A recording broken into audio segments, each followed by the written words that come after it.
आज हम एक ऐसी जगह की बात करने वाले हैं जहां आस्था, विज्ञान और रहस्य सब एक साथ आकर मिल जाते हैं। ये जगह है पुरी, भारत का मशहूर जगन्नाथ मंदिर। तो चलिए सीधे उन बातों पर आते हैं जो हमारे साइंस की समझ से भी परे हैं। सबसे पहली और सबसे अजीब बात वो है मंदिर का ध्वज। अब देखिए, नॉर्मली तो कोई भी झंडा हवा के साथ ही लहराता है ना? लेकिन यहाँ का ध्वज हर रोज हवा के बहाव को जैसे चैलेंज करता हो। ये हमेशा हवा की उल्टी दिशा में लहराता है। कमाल है ना?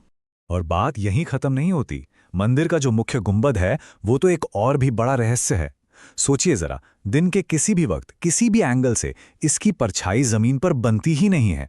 और तो और इसके ऊपर से कोई पक्षी या प्लेन तक नहीं उड़ता, बिल्कुल जैसे कोई अनदेखी दीवार हो हवा में। चलिए अब मंदिर के अंदर चलते हैं, जहां के रहस्य और भी गहरे हैं, खासकर रसोई में। यहां खाना पकाने का तरीका ही निराला है। 7 बर्तन एक के ऊपर एक रखे जाते हैं।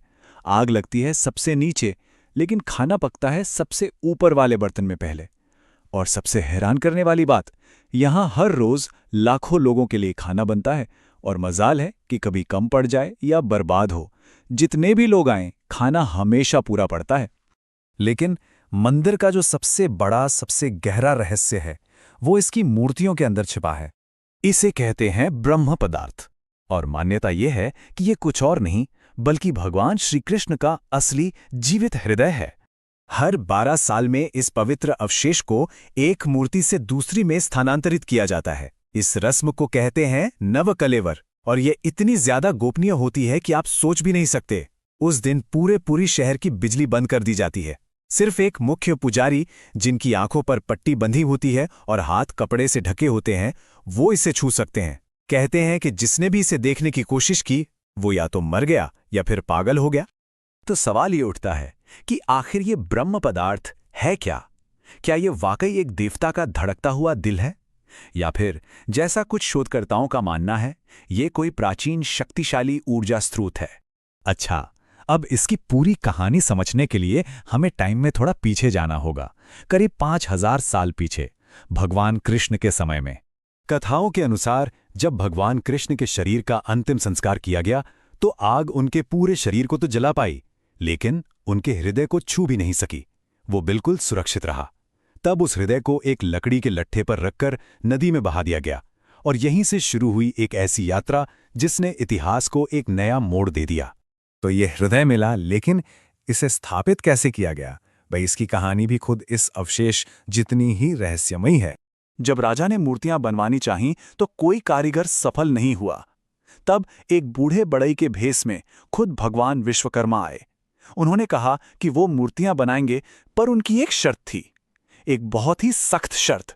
शर्त ये थी कि 21 दिन तक उन्हें कोई परेशान नहीं करेगा और कमरा बंद रहेगा। लेकिन 15 दिन बाद ही जब अंदर से कोई आवाज नहीं आई तो बेचैन राजा ने दरवाजा खोल दिया और बस शर्त टूट गई।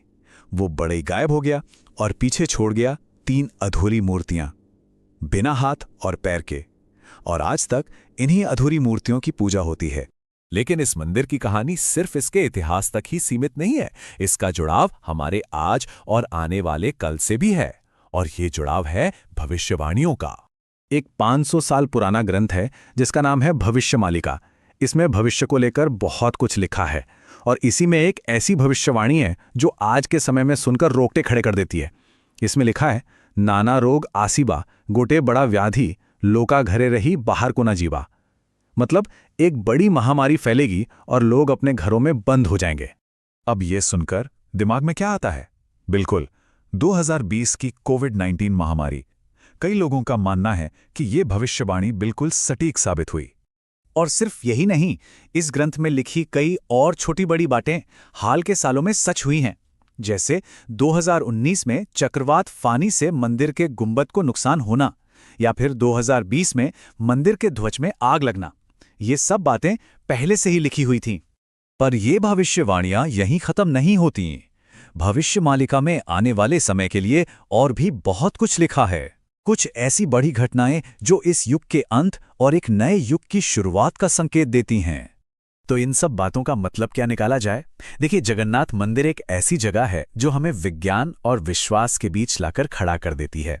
एक तरफ वो चीजें हैं जिन्हें हम लॉजिक से समझ सकते हैं, और दूसरी तरफ वो जिन्हें शायद सिर्फ आस्था से ही समझा जा सकता है। जैसे कि गुंबद पर लगा सुदर्शन चक्र, कहीं से भी देखिए वो हमेशा देखने वाले की ही तरफ मुड़ा हुआ दिखेगा। अब ये एक प्राचीन इंजीनियरिंग का कमाल है, एक ऑप्टिकल इल्यूजन है, या फिर ये वाकई भगवान की नज़र है जो हर तरफ देख रही है? तो आखिर में सवाल वही है, एक ऐसा मंदिर जो फिजिक्स के नियमों को नहीं मानता, एक ऐसा पवित्र दिल जो हजारों सालों से धड़क रहा है, और ऐसी भविष्यवाणियां जो सच हो रही हैं। ये सब क्या है? कोई दिव्य चमत्कार, सिर्फ इत्तेफाक, या फिर कोई ऐसा एडवांस विज्ञान जिसे हम आज तक समझ नहीं पाए हैं? इसका जवाब शायद